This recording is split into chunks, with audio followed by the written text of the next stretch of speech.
Thanks very much, Trish, for coming to our program, The World This Week.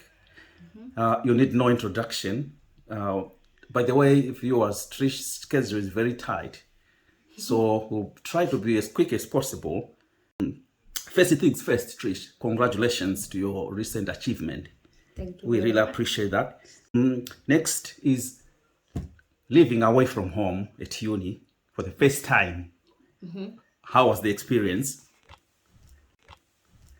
It was very challenging. It was something new, and yeah, it was fun, and I felt free. Oh, free from what? From your parents? Yeah, pretty much, and just being free away from home, having your own independence, and just being your own person, really. Let's go to the academic work now. The academic workload. Okay. How did you manage it?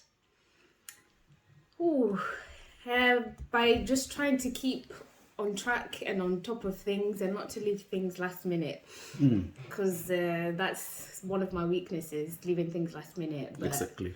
we managed to get there in the end, but just have to prepare yourself, make sure you're organized and meet the deadline. Well, the best thing I would say is to meet the deadline within 2 weeks before your work is actually due, so you've got time for it to be like to send it to friends or lecturers, for it to be proofread. Exactly. And yeah.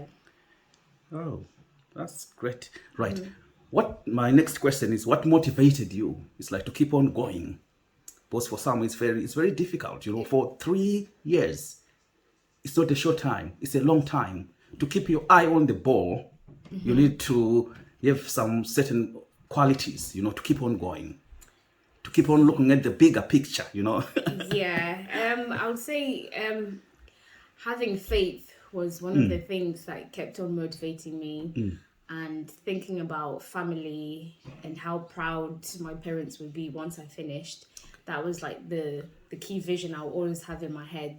Oh, that's good. And my 2 grandmas that I Oh. used to call almost every month. So just talking to them gave me more motivation that I wanted to make them proud. So yeah, that's I would say that's what motivated me, basically. Family motivated me. Oh, that's good. That's good to hear. Right.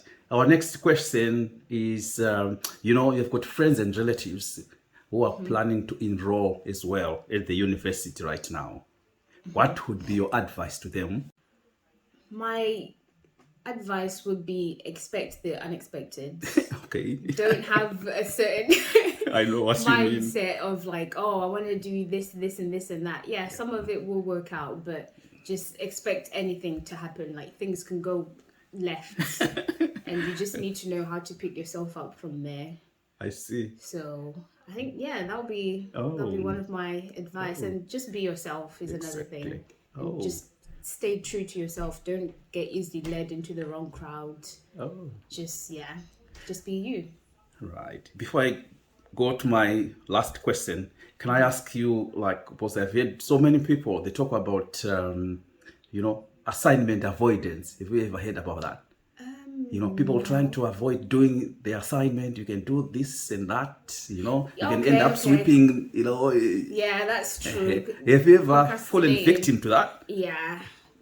Tell us about it. I used to procrastinate. Like I said before, like not to leave things last minute. I learned that the hard way. Not to, because for some people it does give you that adrenaline, but for others it can increase more on stress. Oh levels, yeah, exactly. Which is so it's try not to procrastinate. It's easier said than done. But yeah, exactly. Yeah. Just try not to. Like I said, be organized, keep on top of things, and you'll be okay. And also to always speak to your lecturers or your tutors, because they're there to help you. So always keep nagging them, because at the end of the day, you're paying for it. So you might use it to the best of your advantage. Oh, that's good.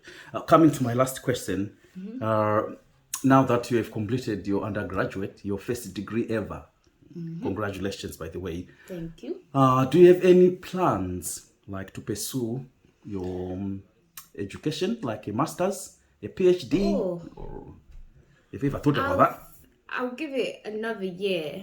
Okay. I just don't want to rush into doing a master's just yet. So I'm just enjoying every every stage and just soaking up like what I've achieved so far. And when I decide to do a master's, hopefully in the next year or less than a year, then we'll see what happens. We just leave it in God's hands. All right. Oh, before I go, I can't help asking this question.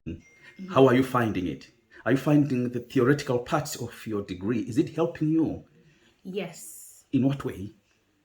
I would say in a lot of ways, because when we did placement, it kind of gives you an idea, a vision of what you're getting yourself into. Okay. So once you finish university and start doing the actual job, you see like, okay, the things that you're doing on placement are actually similar to what you be doing when you're qualified. Oh, that's great. But the only difference is you're more independent. You don't have to ask for anyone to like check your images or for justification of certain requests. Like you have to take those matters into your own hands, because at the end of the day you're now a professional, so you have to act like it. Oh, that's that's good. Thanks very much, Trish. Thanks for your time. I know your schedule is very tight. Yeah. I think I'll let you off now. Okay. To viewers, see you next week, and goodbye.